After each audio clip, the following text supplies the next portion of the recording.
In terms of the origins of the exhibit, actually it emerged, I think, 3 or 4 years ago now, around different researchers kind of wanting to get a sense of what kinds of resources there were on campus available to try to tell the story of women at the University of Chicago from the beginning to the present. And what folks found was that there really wasn't any central repository or sort of central narrative that they could look to try to understand the history of women here, not only as undergraduate students, but as administrators, faculty and staff, and also community members. And so with that in mind, the Center for Gender Studies underwent this multi-year-long project to try to get a sense of what women's experiences at U of C have been like over time. And so at first commissioned, I think it's about 80 oral histories with women,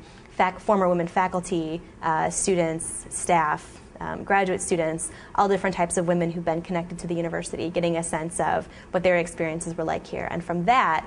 we began this exhibit, this archival exhibit, which has not only collections of women faculty's papers or sort of student ephemera, but also the president's papers, buildings and grounds, all different types of collections. So what we found was that women were really everywhere, and questions about where women would fit in the university have actually been central to the university's mission and life, and sort of the life of the mind, ever since the university's founding in 1892.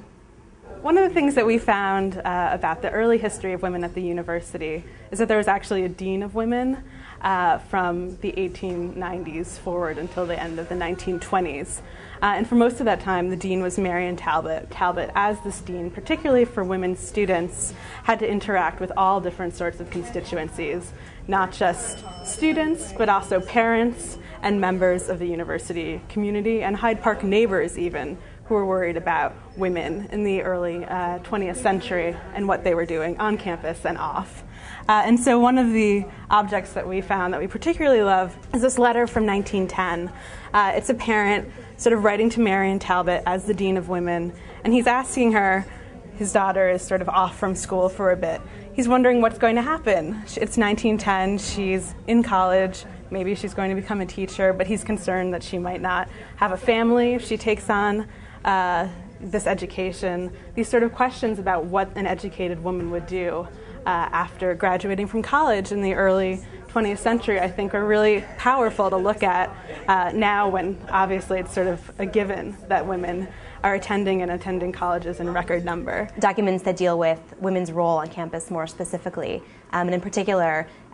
this document called Work and Fight, Together We Win, and it was Marion Talbot's effort to demonstrate to the nation, but also to women on campus, all the different ways that women could be official to the war effort, and how that they could use their education to help the nation sort of directly as scientists, as nurses, so both using women's skills in feminized types of tasks, but also breaking women into tasks that would have been sort of more masculine in nature. So in this case,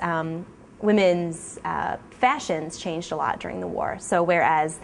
during the wars you saw women wearing very utilitarian types of styles, almost masculine types of styles that sort of emphasized their capabilities,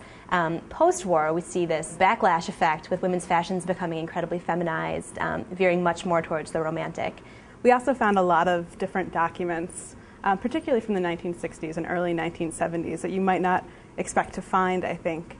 in an archive like special collections. There's no Center for Gender Studies. There was no sort of gender workshop or these sorts of events like we have today, I think, on campus. And so we see a lot of different grassroots sort of student-led efforts to develop these sort of spaces on campus for undergraduate women, for women staff, and even faculty to meet together and to plan what sort of actions they wanted on campus. So here in this case, we tried to demonstrate